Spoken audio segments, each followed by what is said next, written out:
What's going on, guys? My name is Cody and welcome to my YouTube channel. I'm a real estate investor and a real estate agent here in Tampa, Florida. I've been on the Airbnb platform for about 4 years now, and I've hosted hundreds and hundreds of guests between the 5 Airbnbs that I own here in Tampa. Now today I'm going to be talking about by far one of the worst experiences I have ever had with a guest staying at one of my properties. They absolutely destroyed the place, resulting in me having to pay thousands of dollars to get everything repaired and ready for the next guest. I actually had to cancel the following guests that were going to be checking in after them.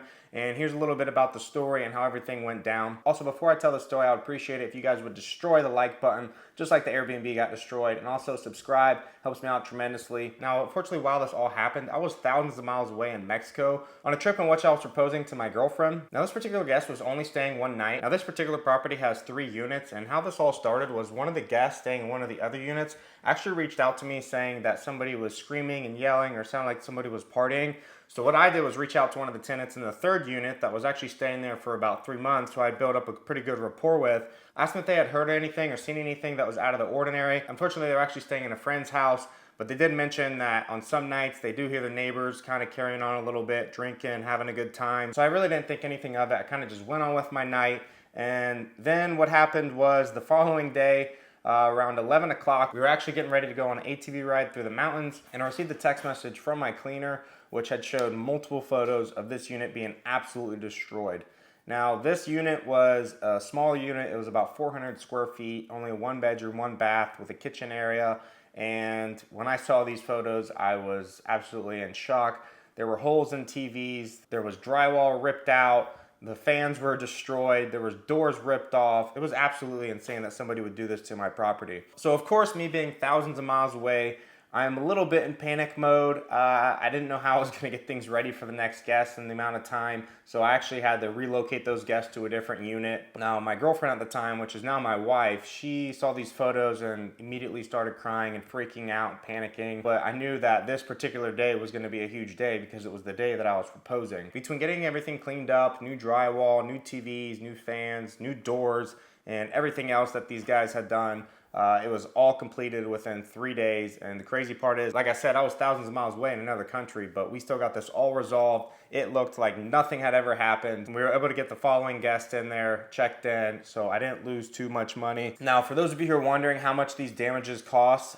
it cost me, I want to say about $3,000 between the materials and labor for everyone. So this was really an expense that I wasn't really prepared to come up for. You know, it really sucks. It wasn't like I was upgrading the property or anything. I was just getting it repaired back to its normal state in which I could continue to host guests. But the good thing is with Airbnb, they do protect their hosts. I was able to get a large amount of this covered through Airbnb and actually through the deposit that these people had put down.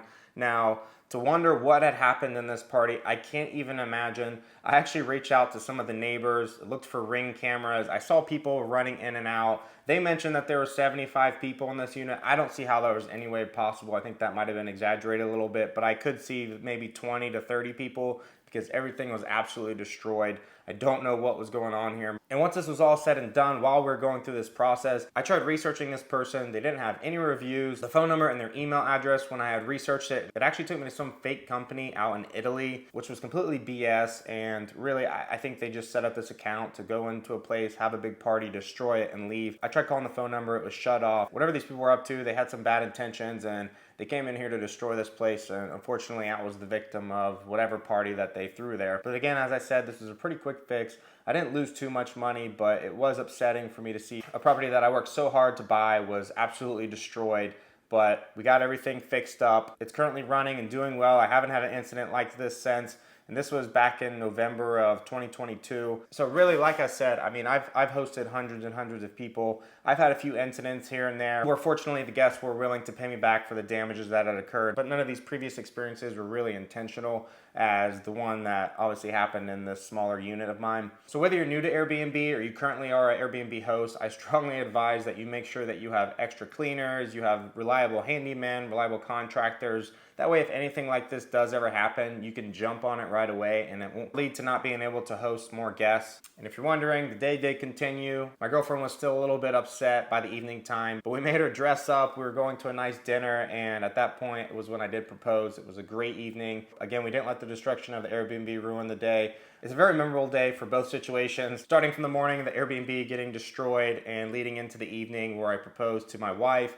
It was a beautiful evening, and I'm so happy that we were able to get everything taken care of. And to this day, all of our Airbnbs are running smooth. Like I said, we really don't have too many issues. We're on top of things, and we're pretty involved in the business. We're not really as hands-off as some Airbnb hosts are. I like to know what's going on. I like to interact with guests and just make sure that everyone's happy. And that's what's led me to be a super host with almost a 5-star rating and hundreds of reviews. So if you guys have had any Airbnb nightmares or nightmares with any tenants destroying your places, comment down below. I'm sure there's plenty of stories out there. Also, give this video a like and subscribe, and I'll see you guys in the next video.